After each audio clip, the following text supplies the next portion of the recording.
Welcome to the Chicago Bears Podcast, a presentation of ESPN Chicago, Chicago's home for sports. Here's your host, Pat, the Designer.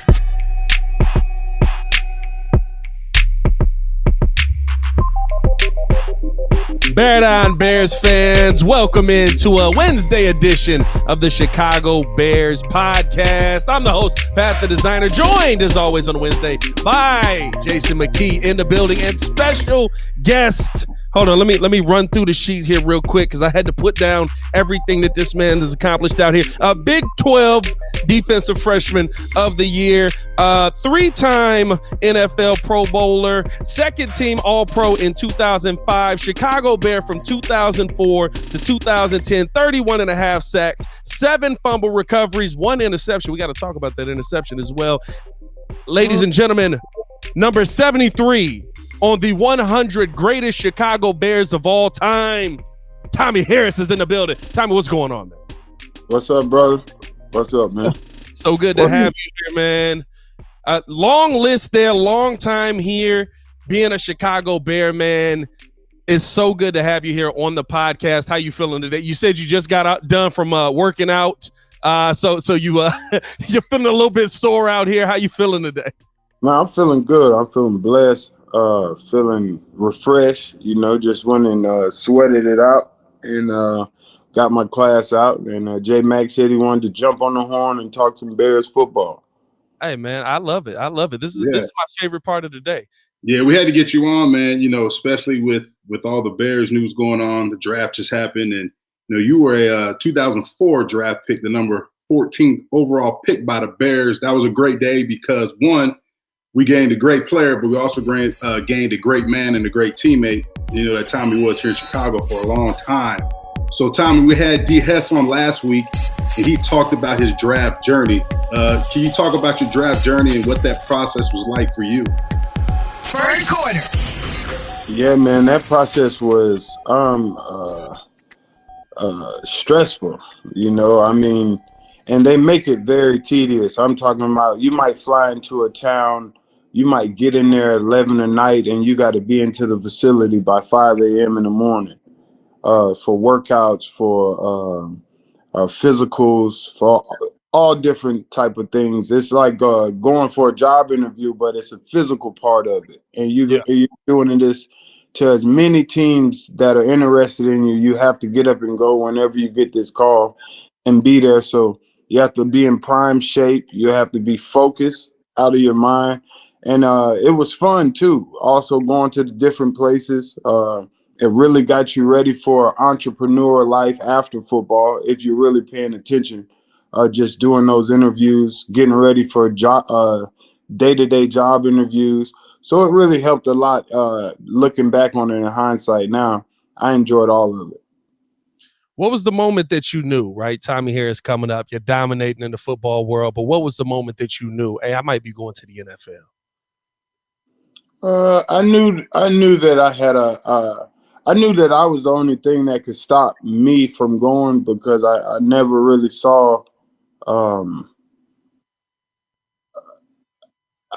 I just knew my ability was I had a special thing. I knew that I didn't see it in many people. Yeah. And I just knew it would carry me far as long as I stayed healthy and stayed in shape. No, facts. I mean, it's so good to see how the career path went in there, man. Like you were where so many of these rookies coming out of the draft are now. What was that first moment like when you're running on the Bears field in that Bears jersey where they're heading to? What was the experience like for you?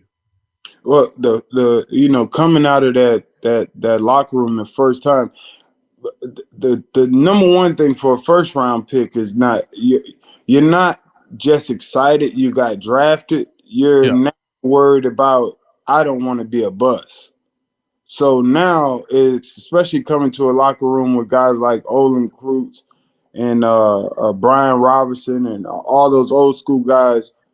They made you earn every day you were in there. It wasn't just given. So that guy that was in college that was a top player, you got to come do this all over and earn your respect in these new locker rooms. And I took it on as a challenge, and I loved every bit of it. I mean, coming in there with Urlacher, Alex Brown, Adewale and Gunle, like being able to be there, and Peanut, even Charles Tillman was at my draft day. So that was crazy. He was from Carpus Cove right up the street, and came to the house and said, "Welcome to the team." I knew it was going to be a great time. Yeah, Tommy, I want to ask you a little bit, more about, you talked about the main thing you were focused on, first round draft pick. You didn't want to come in and be a bust. And, the Bears just drafted 2 defensive tackles, Javon Dexter and Zach Pickens, 2 defensive tackles they're looking to play on that defensive front. And in a similar defense that you played under Lovie Smith here in Chicago for a long time. Tell the Bears fans in Chicago, some of the things that you were required to do as that 3 technique in that 4-3 scheme that Lovie had here in Chicago, similar to what Coach Eberflus is installing here. Well, the Tampa 2 is a lot like playing in a golf scramble, where you have 4 golfers, right? Not all of them have to be good, but 4 of them equals 1 good golfer. You know what I mean? And that's a cover 2. Like you can cover 2, the corner doesn't have to run a 4-2 or a 4-1, and he just has to football and know where to be. And in this system, what speeds all of that up is having a great under tackle and a nose guard, guys that can rush the timing, make the quarterback uncomfortable, and make mistakes happen. Because the cover 2, where guys are going to be. And we beat ourselves when we're not in position or in our space. So that 3 technique has to be very disruptive. If he's not making a play, he has to make the block. If he's not making a play, he has to disrupt the blocking schemes. And that's what it's about. Just get upfield, cause havoc, man, and everything else is going to flow behind you. When you look at what Javon Dexter is coming into the league with, right? We're literally looking at him very much like we looked at you when you came into the league, right? Like this has to be our guy. We've taken him. He's a 2nd round pick. You were a 1st round pick. So different in that aspect, but the pressure that goes into, okay, I think I'm going to be the lead guy here at that nose tackle position. Can you speak to that? Like, what was that like coming in? It wasn't any pressure for me because it was like I just switched uniforms, right? Like I didn't have to relearn a playbook. Yeah. I ran the same defense in college. So I think it's number one, it's very important what systems you jump into. The systems make the player doesn't make the system. And that's what they have to understand off rip. If you get into a system and you're a productive get up the field type of person in a 4-3, you're going to do well. That same player playing that, like I had to go from Chicago playing in the Tampa 2 system to a 3-4. That was totally against my skill set. I was not built to hold up linemen and to let linebackers make the play. I usually start the party off and invite the guys to come with me. So those are 2 different type of defenses, so for him to get into this system, I see that his skill set fits it, and let him know that he's the party starter. And the city of Chicago, you got a city that's looking forward to somebody coming in there wrecking havoc. It's been a minute since they had a sound guy in that middle just truly disrupting stuff on a consistent basis. And I believe the future's bright for these guys. Yeah, Tommy, besides on the field advice, to those 2 guys, Dexter and Pickens, 2 young guys here in the big bright lights of Chicago, what are some other advice you can give these guys, about, off the field and how to succeed and how to adapt to a different environment? Obviously Dexter coming from being down there in Gainesville, big difference between coming here in Chicago and, like you mentioned, the pressure that comes along with being a high draft pick and succeeding for a great franchise like the Bears. What other advice could you give these 2 rookies to help them be successful? Well, I would just tell them to make sure when they pack all the things to come to the city of Chicago, forget the humble pie, and to bring some humble pie with them, to show up to this new opportunity as a novice, and they'll get the most out of the benefit.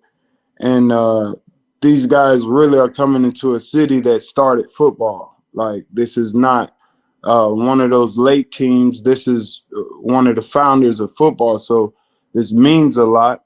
And this window of opportunity, it closes fast. So suck as much of it out of it as you can. Live as close as you can to the facility to about 3 years, and learn the city and where to go. Sit on your wallet till you can understand the instructions of what you want to invest in. Don't invest in someone else's ideal until you have your own, and then you can invest in your own with your own capital. But stay focused, and everyone can't come with you on this opportunity. And try to fly as light as you can. And always remember that birds fly high, but you got to come down to get a drink. So all the chickens stay around the water. So make sure you remember to stay humble, because you got to come back down and go home and sometimes and see people. So walk. But you done made me feel like I'm talking to my family out here with the chickens reference, right? Well, that's that Alabama right there. What you know? Tommie was the younger, older brother. You know what I'm saying? Yeah. And we live close to each other. So Tino, nights I'm over his house getting advice. He's at my house getting advice. And the thing that we talked about the least was football. You know what I mean? Like I never had a brother, but Tommie is one of the guys who's like my brother. And T, I got to tell a story, man. And you talked about. I got to tell a Tommie story. You talked about living close to the facility, right? Mm-hmm. So I ain't gonna mention the names, and obviously Tommie is one. So we had a guy. I think he was drafted in the 4th or 5th round, right? So he was a special teams guy. So Tommie, right? He stayed with Tommie, and Tommie would take him to the facility. So Tommie didn't have to be there early in the morning for special teams because he didn't play special teams. He was a starter on defense. Yeah. But the other guy, I won't mention his name, had to be there for special teams, but he rode with Tommie. So Tommie would get up at his time to go to practice. So this guy would show up late. He would show up late to special teams every day for like a couple days straight.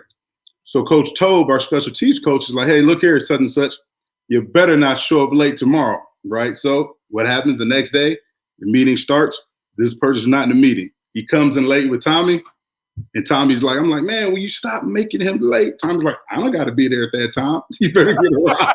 Hey, there was no Uber back then. There was, it was nothing like that. So, I mean, it's just a funny story. But there was no excuse that two men in the NFL needing a ride from each other. Exactly. Right. He should have had his own vehicle.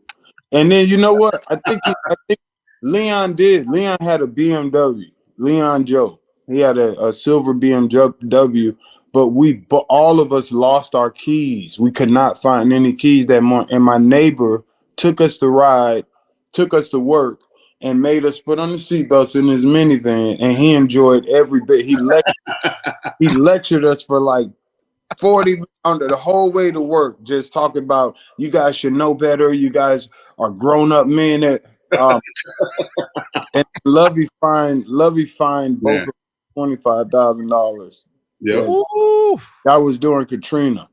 He said all the money was going to Katrina. Hey, remember, and Lovey, Pat, Lovey didn't care if there was 20 inches of snow out there on the ground. You had to be there at that time. And if you came in late, I remember some guys was coming in late because we had a snowstorm a couple times. And he would tell them, I don't care. You should have left earlier. I don't care. I don't care. That's bull. Everybody be fooled behind that Lovey. Hey, Lovey didn't play. Bro. He did not play. Jiminy Christmas, if you heard that, you in some trouble. I'm trying to say he wanted to cuss so bad, Pat, and we used to be like, Lovey, just please say it. Just please say it. Jiminy Christmas, that's his first word. It's bull crap. Now, I will say this, Tommie. Now, I do know that you were suspended at one point by Lovey. Mm-hmm. Can you give us the details on how you made him that mad? Well, I don't. The suspension didn't come from Lovey. I think the suspension was higher up. Oh, okay. Yeah, from Lovey. I don't know. That's when everything started to really go back. That's when the politics of football. They knew I was hurt more than what they were telling the media, and I was playing through it. So I always advise any of these players, like, it used to be a time where you had respect for playing through pain and all that, but that looks bad on paper. Like that looks terrible on paper to if you're pushing through a pain and then you come back, these people are going to cut you because you came back and they have it on film. And you're thinking that these guys got your best interest in hand. It's so many games and shady in this business. So another thing to these guys, first off, I want them to understand that nobody's investing in your personality. They're investing in your skill set. Yeah. So these people don't know you. All they know is what your skills could do. And the better your skills perform, the more they get to know your personality. So make sure your skills stay high and the benefit of your personality gets time to mature in front of people. But if your skill set goes low, people not interested in learning anything about you. First quarter of the show there, Tommie Harris dropping gems out here, man. We got to get a soundboard so we can get the fire emojis and all. Yeah, man, he's dropping gems in that first quarter, man. As we get into the second quarter here. Second quarter. Tommie, I want to ask you this. You talked about everybody can't go on the journey with you, right? Who's the person in your life outside of you that if they didn't exist, you don't get to the NFL? Shoot, my mother. No, my mother, and that, that's just obvious. That woman has been a strong beacon in my life. And I mean, just being the Michelangelo of this statue, like she made me, so it's always gonna be credit to her. Now, when it comes to the external part of it, I would say Coach Washington, Kenny Washington, and Anna King. My first D-line coach, Kenny Washington, and Anna King is a principal of mine that touched my life, that changed my life, and she kind of made me whole from not just being an athlete, but being a student athlete. Yeah. Tommie, go ahead. I'm sorry, Pat. Yeah, Tommie, tell the Bears fans, had a long playing career, successful playing career. Tell the Bears fans in Chicago what Tommie Harris is up to now. Well, now I spend most of my days getting my kids up, making sure they're fine, and taking them to school or dropping off lunches if they forget their badges, or most of the time is surrounded around them. And then I do serial entrepreneurship in my spare time. I'm an author. I do some music here and there. Just pretty much an artist, man, a free artist and a stay-at-home father. And I just love encouraging people. So, and beyond that, I try to stay out the way and mind my own biscuit, so my life would be gravy. Tommie, tell them about your book too. You're talking about being an author. You wrote a book, and tell Chicago where they can find your book. Oh yeah, I wrote a book called Endure: Playing Through Life's Hardest Hits, and it just uses football and life lessons and puts them together and correlates them, and just teaching you just an outcome to continue to push through and endure whatever comes your way and never ever quit. But you can find the book on TommieHarris.com. You can find it on Amazon. You could find it on all the reading outlets. And then I have 2 more chapters to finish my audio. My audio book will be out in 2 months. They can find that on Audible as well. You got that out on Audible, coming out on Audible? You can read it on Audible, but then it'll be on Audible. Love that. I love the fact that you're so into giving the next generation the lessons that they need to learn. There's so many people that take what they get and they just say, well, it's mine now, I got to hold on to it. But everything I've seen from you since your playing career has ended has been about giving to the next generation, educating the next generation, putting people, telling people how to get to their pedestal. I love that about you, man. What led you to realize that you had that gift to reach people in that way? Well, it's not. I just think people get the benefit of my insanity, and that's all I know how to do. It only makes sense to. I'm not doing something that is uncomfortable to me. This is the only thing I know how to do. At the end of the day, you can only make so much money, but you can't buy tomorrow, right? Like, so it's like, what are you going to do in the meantime of all these different things that you can't control? Do what you can control, and that's helping another person or encouraging another person while you still have time. Like, you can't make it out of life alive. And I had to learn that at an early age. So while you're here, your job is to encourage someone else. Try to make their time life is hard enough being who you didn't ask to be. So when you get a chance to be around people, it's just to encourage and inspire. Man, the world is so dark right now, and everyone is so lost in other people's misery that no one's just checking on, hey, how you doing today, man? Your teeth look nice, your shoes are, you look good, you doing well, you drinking water today? Like, all our conversations is talking about bull crap, a bunch of noise. So I just want to play a sweet sound in the midst of all this chaos that can soothe someone's heart and let them know they're okay and they can make it one more day. Yeah, that's you. Yeah, and Tommie, he's always been the type of guy, despite having so much success on the field, despite being on a platform here in Chicago. I mean, he's been a guy who I can recall going over his house and hey, J-Mac, you want these shoes here, or take this for your boys. And that wasn't just me or his teammates. That was with everybody. That was like he talked about his neighbor. His neighbor come over, Tommie, would just welcome him in like family. So I think for me that was Tommie's biggest quality was his heart. And we were blessed to have a player like Tommie in our locker room, because he impacted us all just as much as he made an impact on the football field. And it just goes back to, Pat, and I'll tell Chicago this too, it goes back to, we talk about, what makes a successful football team. And we talk about it. It's not the on the field, attributes and things that you have on the field.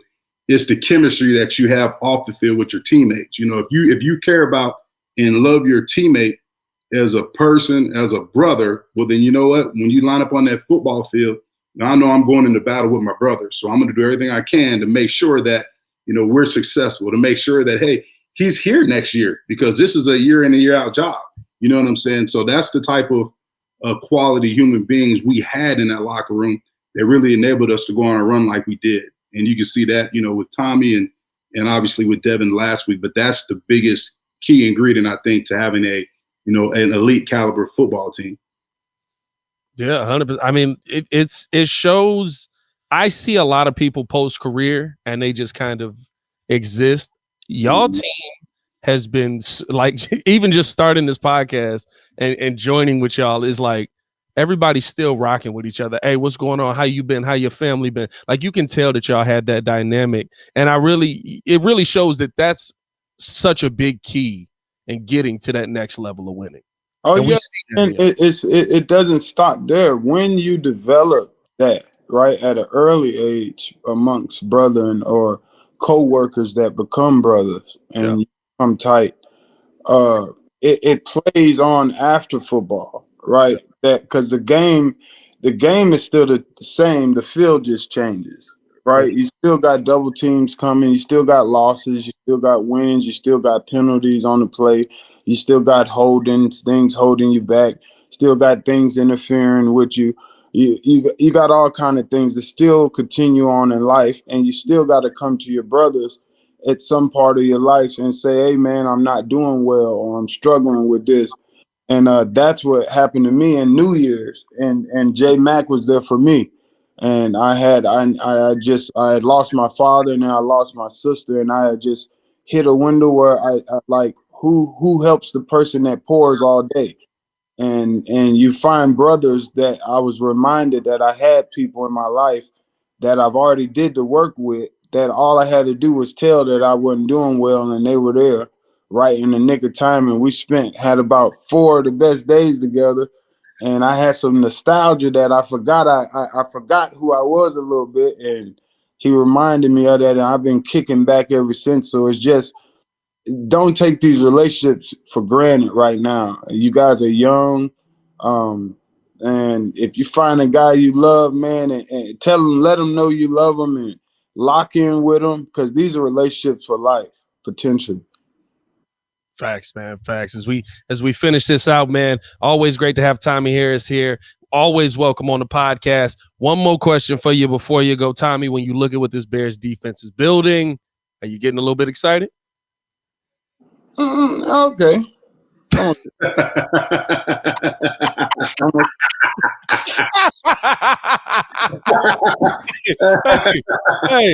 Hey, I love the honesty from y'all as well.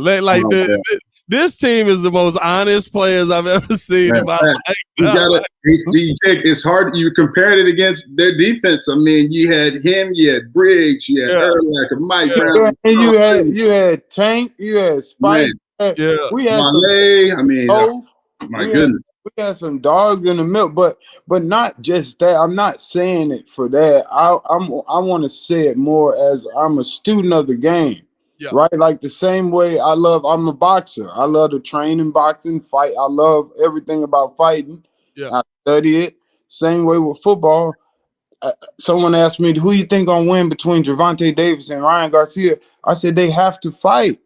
Yeah, it's the same way with them. We can do all these names and all this other stuff. Some teams look like they won the Super Bowl on paper, but week 3, all 5 dudes might not be there. The reality of I don't get caught up in all that. Yeah. Y'all got to play. Yeah, and I want to see what's going to come off the paper. The paper looks cool. It looks pretty right now. But can we make these things turn real? Can they really do what has been invested into it? And in Chicago, we're past the hopes. We need good football. Yes. Tell them. I don't want to hope. I don't want to. I just want to see guys get it done. I don't want to get disappointed. Yeah. I just want to see the guys go and let go. You want to wear your Bears gear down there in Texas. You want to be able to wear it proudly, right? I don't wear no Bears gear. Yeah, the Bears cut me, man. I don't wear Bears gear. I don't wear none of them people gear, man. I don't.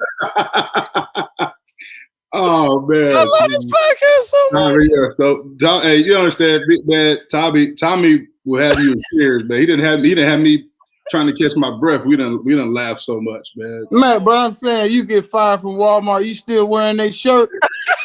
I'm aware. I'm not wearing that shirt. I got some stuff hanging up, but I ain't wearing this. I be about to cry wearing their stuff. I ain't finished like I wanted to. I ain't wearing it. Oh man, no. Oh God, man, I'm not gonna lie to you. It's not funny because they cut him, but it's so funny because it's such a real answer. Man, they cut me too. They cut me. They cut me up there. Them people act like they don't know you all that. Man, hey, at least I'm not gonna say a name, but at least, and I ain't gonna say a name, but at least you didn't, after you got released, try to go back up to the facility, walk in. You know what I'm saying? And then get escorted out by Tom Dillon. You know what I'm saying? Man, I don't even. Hey, they be sending me invites. I be about to cry just looking at the invite. Like, man, I ain't coming. Please, no. But I love. Let me tell you something. That city raised me. That city. I love the people of Chicago. I love the city, man. And I thank the Bears for the opportunity. A great organization. Being able to work with them, but I really enjoyed it. I think anybody get an opportunity to put on that uniform, man, enjoy it, suck it all up, and make the most of it. Ladies and gentlemen, the realest guest we've had on this podcast to this point, probably Tommie Harris, All-Pro, 100 top Chicago Bears. Tommie, appreciate you for joining the podcast. Hey, can I ask y'all something? Go ahead.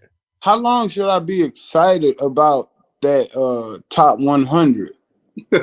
I was like 50-something last year, and then it went to 73. So I might be out of there next year. I'm going to tell you this right now, Tommie. If you out of there, that means you at least got Bears winning football to watch because somebody new that showed up to move you out. Okay, that's good. Hey, you know what I mean? It's like that's like what I think Mongo said it one time. He was on the radio. He was like, listen, I love that they show me all this love for 85 Bears and all that stuff. He's like, but man, I wish I had a new team to root for. I wish somebody would take my place. Man, I'm telling you. Yeah, well, I think they're doing it great. They're making major moves. I hope that it's as good as televised. So that's the goal, man. Let's hope so, man. Because listen, it makes the podcast more interesting if we win. Me and J-Mac sitting here talking about another 3-win team, we in trouble. Who we opening up with? They haven't dropped the schedule yet, so we know what teams we play, but they haven't schedule drops. Yeah. Next Thursday, Eric is telling me. So we'll see. We got who? Do we got the Jets? Do we have the Jets? I don't think we have the Jets this year. We played the Jets last year, so I don't think we got the Jets. We have the Jets. Oh, okay. That's my favorite player. What? Who? A-Rod. Oh boy, you gonna finish? You gonna finish with your Packer being your favorite player? But that's my guy though. That's a good dude, bro. Like, for real. I like A-Rod a lot, bro. And Phillip Rivers. Yeah. Okay. Hey, we got two. I take Rivers over A-Rod for just for my Bears sanity. Y'all didn't hear the A-Rod part. You talking about talent? You talking about talent, skill wise? No, definitely not. He's talking about because he just don't like him because he obviously A-Rod was with the Packers obviously. So that's why. You would take A-Rod in Chicago. Hey, listen. Oh, I would in a heartbeat. I ain't gonna lie. In a heartbeat. Look at you over there. In a heartbeat. I can't deny that he's the greatest quarterback talent-wise that I've ever seen. I'm hoping that Pat Mahomes erases that in my mind real quick. You know what I mean? Aaron Rodgers is a dog. Of course I would want him here in Chicago throughout his career. The best quarterback we've seen was Jay. And hopefully now Justin. Mahomes really he really got a lot of my respect after last year. He gave that old school football, playing through the pain, the grit. Mm-hmm. Yeah. Hey, if you was DeMar Hamlin, are you coming back, J-Mac? Would I have came back? Are you coming back? I probably. Man, it's tough. It's tough. I mean, you love the game. You know what I'm saying? You don't want to be taken from, but I'm gonna be scared. I'm not gonna lie. I'm gonna be scared. So probably not. Let me ask y'all this, right? Because y'all have both been through different things on the field, injury-wise, stuff like that. I've heard that the hardest hurdle to get over isn't the physical, it's the mental. Is that true? After injury? After an injury, yeah. 100%. Yeah. What's the mindset going in? You ever been in a car crash? Yeah. So you know how that PTSD over just riding, everything is fast. You think no one knows what they're doing with the whip. That's how you feel inside of your every step. You don't know if it's going to happen again, or it takes a while to get over that. But this is life and death. I'm not coming back. Yeah. Yeah, with DeMar Hamlin. Yeah, that's tough. No. Yeah, it's definitely it's a scary situation. I think everybody's going to look at him. I mean, everybody's going to be watching him on the field, including his teammates, just like, please just be good, be healthy. And I hope he has a healthy, long career. But how do you get ability? Like, how do you get your? You finish now, don't come back. They got to pay you the rest. Yep. You're gonna say you're fine. Yeah. Now you're gonna have to go. The back door of football is ugly, and that's in my new book. No, I'm just playing. I'm playing. That's the title. That was the title right there. The back door of football. It's ugly. It is ugly though. It is ugly, man. It's just Tommie peeking out the door, just looking at you, like, don't come up in here. That's good. We just did it. We might come up with something. Yeah. Hey, listen. So that's how the greatest ideas are created, right there, just in the spur of the moment. Hey, bro, are you at the Bears facility? Who? Pat's in the studio downtown. I'm in the studio at ESPN downtown right now. Oh, okay. Yeah. I thought you was talking about J-Mac. I was like, dang, J-Mac got a house that looked nice enough to be the Bears. No, I'm at home right now. I'm at home. I came from the school. I know that kitchen. J Mac mama used to throw down in that kitchen. Yeah, oh yeah. Green, collard green juice everywhere. Everywhere. Well, Tommie, we appreciate you for tuning in and rocking with us on this episode, man. You're always welcome back. Hey, love you, bro. Thank you, bro. Stay safe out here for sure. Third quarter. Man, that was Tommie Harris. Gotta love it, man. Coming through with the great stories, great time, so much inspiration, man. Love to hear that. As we get into the third quarter here, J-Mac, this was a topic that you were very intrigued by, looking at the backfield that the Chicago Bears now have. They went in the draft, grab another running back. We already had 3 on the roster when we got here. We currently also have a fullback on the roster as well. J-Mac, you're wondering, is the backfield now too crowded? What are your thoughts on that? Yeah, I mean, it's a lot of backs in that running back room now. And, I've been a part of rooms where we had a lot of backs, especially going into OTAs and mini camps in the offseason. You're going to stockpile talent. And, obviously the way you play is going to determine who's going to be that lead dog.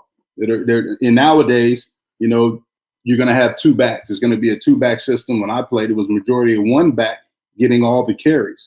So you look at it now, you look at Herbert. I think, Khalil Herbert is going to be the number 1. I think Deontay Foreman, he's on a 1-year prove-it deal. I think he'll be the 2. Rashawn Johnson, they picked up from the University of Texas. Obviously, he was down there with Bijan Robinson, the first-round draft pick for the Atlanta Falcons. And a lot of people say, Rashawn Johnson, they say he wasn't Bijan Robinson's backup. They say he played alongside Bijan Robinson because he's that talented. And I'll just stick with Rashawn for a little bit. The thing that I took away from him is, I listened to Poe's comments on what he thought about Rashawn and what made him intrigued and why he was shocked that Rashawn was still there in the 4th round.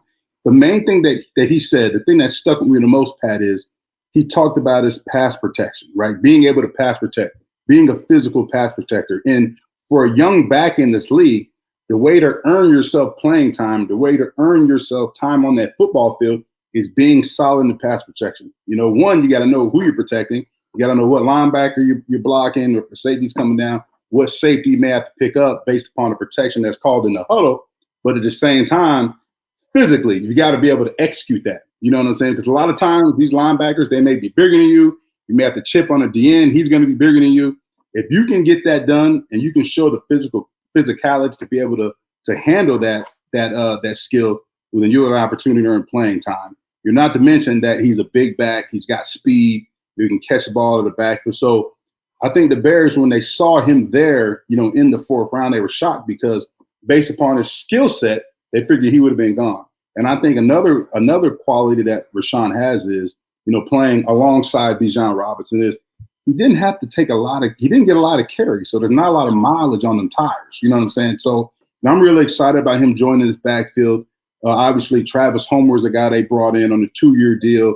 And then Tristan Ebner was a 6th-round draft pick last year who didn't really get an opportunity. He didn't really, when he got it, he didn't really wow anybody. So, I look at this backfield, look at those guys that I mentioned, right? And I can see the Bears keeping 4 running backs, all right? So I think it's going to be a battle between, Travis Homer and Tristan Ebner. And I think whoever plays out of those 2 guys, whoever's the better special teams player, I think will earn a spot on the roster. I think, obviously, Travis Homer has more experience, but Tristan Ebner, he's got to be solid in the return game.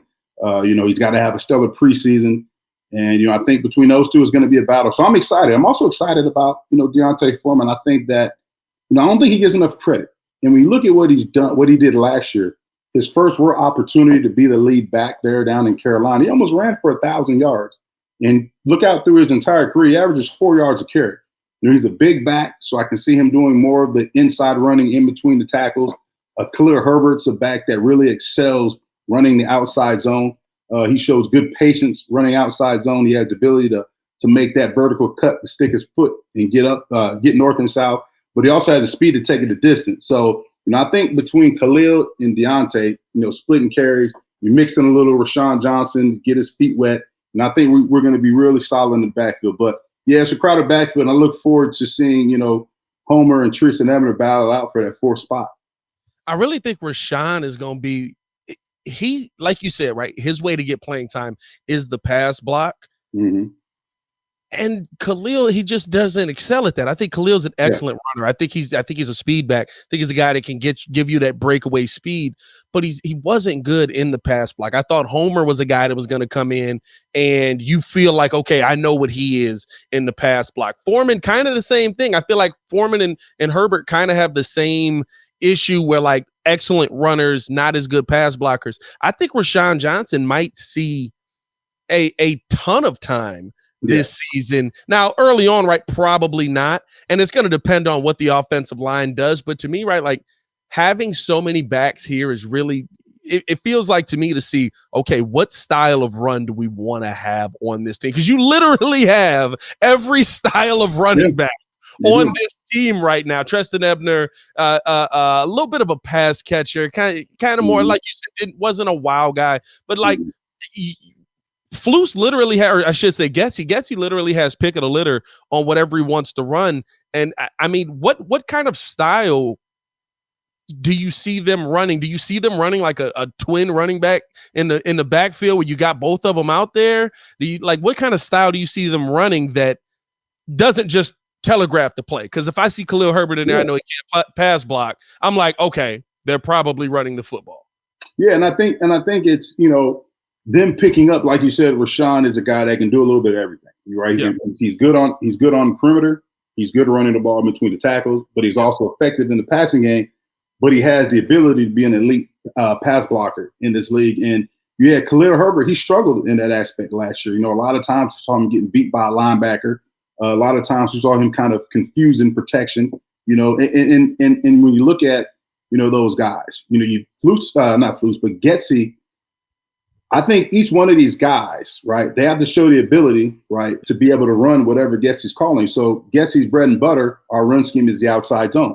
Yeah. So I think D'Onta Foreman's more of an inside zone runner, more of a gap scheme runner in terms of running power and things in between the tackles. But like you said, you don't want to telegraph the play. You don't want to give the defense any tips or any keys. So when they see, D'Onta Foreman in there, they say, okay, it's going in between the tackles. So D'Onta Foreman has to show the ability to be able to run outside zone, to be able to stretch and make that vertical cut. But also Khalil Herbert has to show the ability that he can be effective running in between the tackles. Like I'm not going to say like a Dave Montgomery because there's only one. I was a huge Dave Montgomery fan. He ran with passion. He ran with heart and soul. But Khalil Herbert has to show that ability that he can run in between the tackles with toughness. And, I think Rashawn Johnson is a guy that can do a little bit of both naturally. I think he's a big back. But I think he can run, he can run like a smaller back if he needs to, get to the outside, showing speed. He can be effective in the passing game. So I think that's why, Poles was so excited when he saw a Rashawn Johnson there in the fourth round. He said, hey, you know what? Here's a big back that can do everything. He can do what D'Onta Foreman can do in between the tackles, but he also can be effective running out on the perimeter and hit the home run like a Khalil Herbert. So I think that's why Rashawn Johnson is Chicago Bear right now. Fourth quarter. Let's get into the fourth quarter here because I think that this brings up a great topic, everything that you just said, as we head into the fourth quarter. Because realistically, when we're talking about what Rashawn Johnson can bring, what a lot of these rookies can bring, right? Javon Dexter, Zach Pickens. I really like what Tyreek Stevens can bring, Tyler Scott.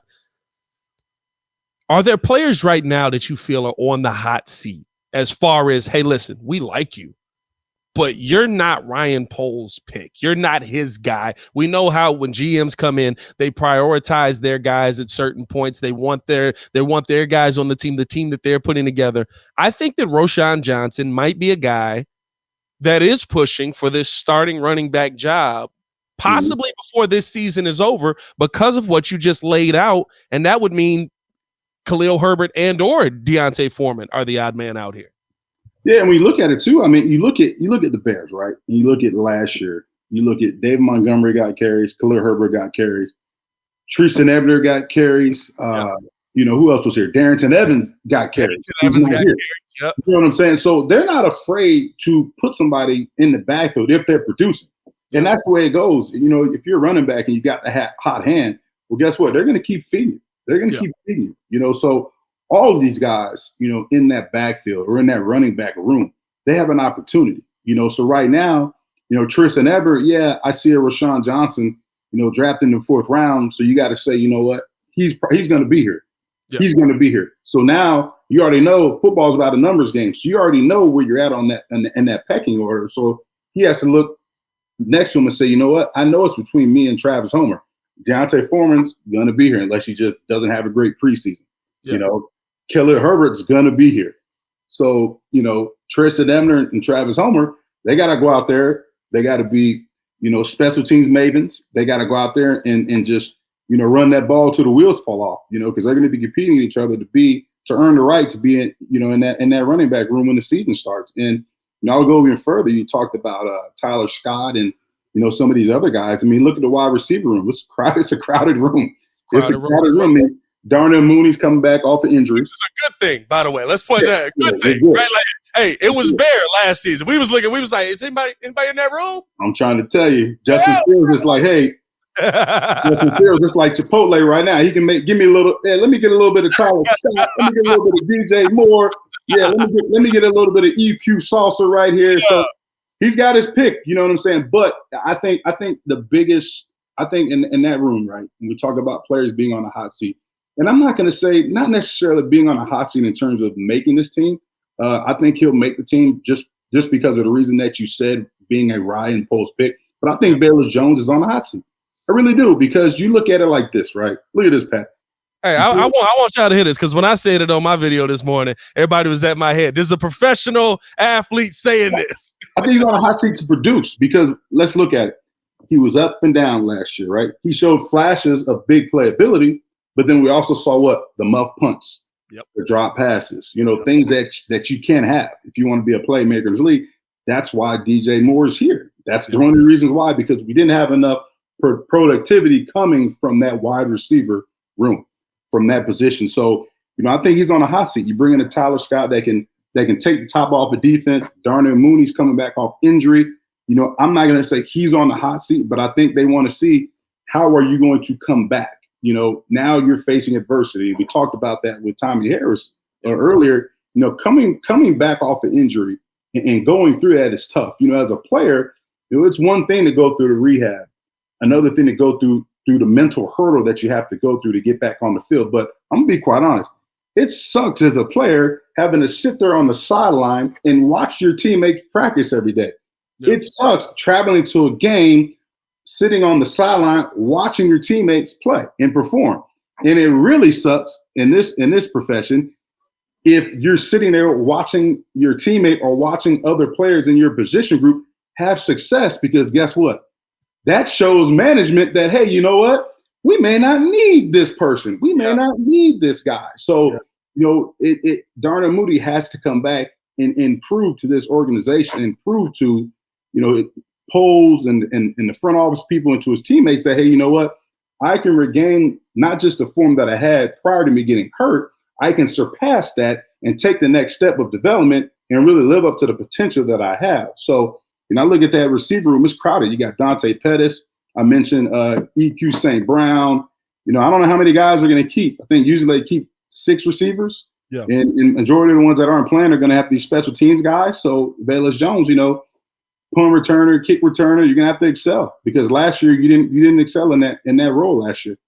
I just don't see a role for him, and it's not. Listen, I want every player. Like, I think people are weird that are just like, he sucks, get him off of my team, blah blah blah. And I do have the reason I don't live call Bears games is because of there's a clip out there of me just like fuming at Bayless, yelling to cut him in the moment after he muffs a punt in the Washington game. Oh, I was so mad. It's the reason I don't live call Bears games, because like I'm very emotional when it comes to Chicago Bears. Like I see somebody, I used to see Julius Peppers holding somebody. Full grab, right? He ain't hold him. Man, put the flag away. He ain't hold him. I'm gonna tell you a story, right, about my dad, right? And my dad, Big Mac McKie, right? Military guy. He's my role model. My hero to this day, right? And watching a football game with him, or even after a football game, I'll either get a call from my dad, or even if he's watching the game, he say, "Man, you know what? I could have threw that. I could have made that tackle. I could have broke that tackle." And I'm here to say, I'm here to say, Dad, they would have knocked the snacks out of you, Pop. So you know what I'm saying? I get it. Listen, I ain't that bad. I never think you know what did it for me though? I will say this. I did at one point believe like, I could make a 5-yard pass until, oh my God, I can't think of his name. I think it was last season or 2 seasons ago before Denver got Russell Wilson. Yeah. They had a receiver who had played quarterback in college step into the game.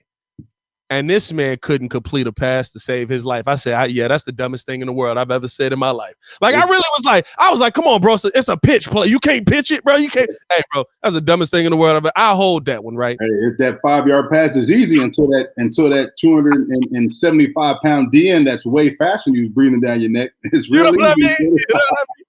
But I say all of that to say, right? I be wrong sometimes. But I say all that to say, I don't see I want the best for Velus. I think it's weird people that are just like, I hope that you fail so that you off my team. Like, you're a weirdo. Stop. Like, he wears a Bears jersey. He's your guy. But I just don't see a role for him.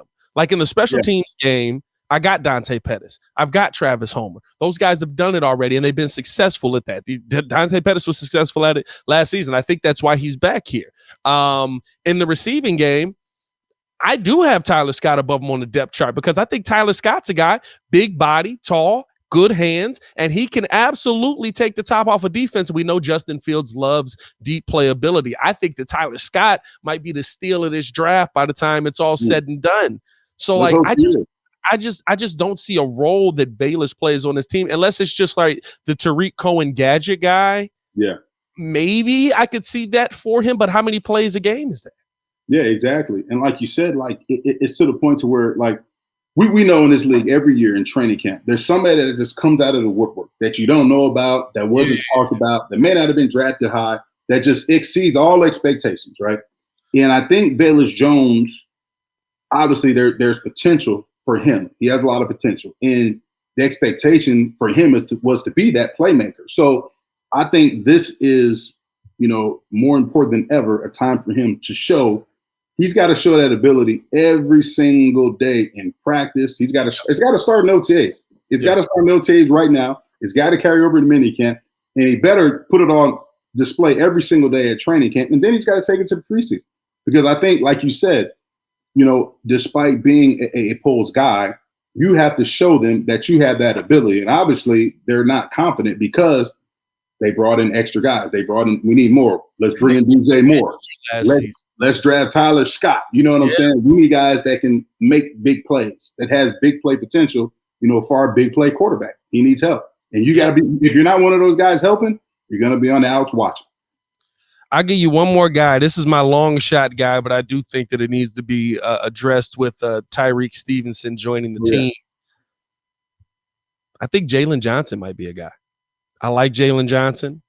I like what Jalen Johnson can bring, but Jalen Johnson is about to get paid. Yeah. At some point they're going to have to pay him, and that is coming up very quick. They went out, they got Tyreek Stevenson, 6 foot, 198 pounds, good hands. They said he has some issues with sometimes recognizing what the play is, but he has really good ability breaking on the ball, getting a hand in the play. Jalen Johnson, while the first season they didn't throw the ball at him a ton, the second season, they did throw the ball at him. And there were some pass breakups. He played people tough, but I feel like so many times it was like Jalen Johnson played this really well, but they made the catch. Yeah. And, I mean, you look at this defense, right? It's, it's a mirror image of the Lovie Smith defense, right? And, back on our defense, what did we excel at? We excelled at takeaways. Yeah. Takeaways, right? That's your favorite. Yes, yeah. Like, how many interceptions did Jalen Johnson have last year? Who knows? Last year. Did he have one last year? Or was that from the year before? He's only got one career. He's only got one career. Thank you. One. So, you know what I'm saying? When you're looking at, I think that's a great point you bring up because when you look at this, right, in terms of, what type of salary he's going to command. That's going to be the thing they bring up. Well, look here, you've had one takeaway for your entire career. Yeah. And you look at all the great great cornerbacks that we've had, in this type of system. The Nathan Bashers, the Charles Tillmans, the Tim Jennings. You can go on and on of the lineage of great cornerback play here in Chicago. What did all those guys excel at? Takeaways. I mean, Charles Tillman still has the peanut punch that everybody's teaching, and the phrase is coined off of that because he either forced turnovers or he got takeaways. Nathan Vasher's nickname was the interceptor because he did what? He got takeaways. You know what I'm saying? So I think you're right. I think another guy, on the back end or at cornerback is Kendall Vildor. He's a guy who, you're going to have to compete now. You got Tyreek Stevenson, a guy they brought in the second round. What are you going to do? They got some other young cornerbacks that they like as well. So, here's a guy who, what are you going to do? I can see Vildor sticking around. I don't think he's a starter in the NFL. I just don't. Right. That may be harsh. I'm sorry. I don't think he's a starter in the NFL. I do think he's a rotational player. I do think he's a guy that you can switch in if you go to different packages in the dime and stuff like that, where he could get on the field. But I think I think he's already below Tyreek Stevenson, in my opinion, on a depth chart, and I haven't even seen him play a snap yet. Right. I think that he can play in the NFL, of course, because he's doing it, right? But I just don't think that he can be that guy that can withstand getting picked on. Yeah, and I saw quarterbacks literally just go, I'm going to pick on you every play until you try to stop it, and then I'm going to keep picking on you. So, Hey, Vildor, this is the one thing I say about everybody I talk about. Please shut me up. I think he's got it like we talked about before. It's about what have you done for me lately. So he's a guy, and I was a guy like that too during my career. That every year you have to come in and prove that you want to be on this roster. You know what I mean? You're not one of the bona fide faces of the organization. You're not a bona fide starter. You got to come in and compete, and you got to make them get rid of you. Yeah. And you look at let's go to linebacker too, and another person I want to bring up too. Jack Sanborn. Sam linebacker. They just drafted Noah Sewell, right? I don't know if he's going to play the Mike or the Sam. If he plays the Sam, now you're in competition with Jackson, competition with Noah Sewell, and then they brought in with Dylan Cole and Frazier, a guy we already had experience. So who's going to be the Sam? Jack, you're undrafted, had a great year, but like I said, you got to come out. Can you do it again? Yeah. Can we count on you again? You made your mark on special teams. You making plays on special teams. And trusted you into the starting lineup. Now, can you take that next step and be the Sam linebacker in this defense that we want you to be? Because guess what? Noah Sewell was a guy that made a lot of plays at Oregon. He was a highly touted recruit coming out of high school. He was a 5-star recruit that has a lot of ability. So now you got to compete with him along with Dylan Cole, who's a veteran that's played in this league for a long time as well. So it's going to be a lot of intriguing camp battles. But the good thing is, we have a lot of talent now. I think Poles has done a good job of stockpiling talent. He's able to create and manufacture competition based upon the talent level that he's brought in. So I think he's done a great job. It's a huge difference from looking at the roster this year compared to last year. Last year, wow, whoa, man, this is what we got. Yeah. Look at it this year. I can see all of the glue now. Yes. Now we just need the stars to stick to it. Hey, man, that's another episode of the Chicago Bears podcast. We appreciate y'all for showing so much love. Make sure you hit that like button, subscribe to the page, leave us a 5-star review, man. We get names out here. Tommie Harris on the pod, Jason McKie. I'm just Pat the designer in the building. I'm going to drop my name out here, man. As always, y'all stay safe out there, Chicago. Big Bear Don. We'll see you guys here tomorrow with Courtney Cronin. So we're going to get the inside scoop. Peace.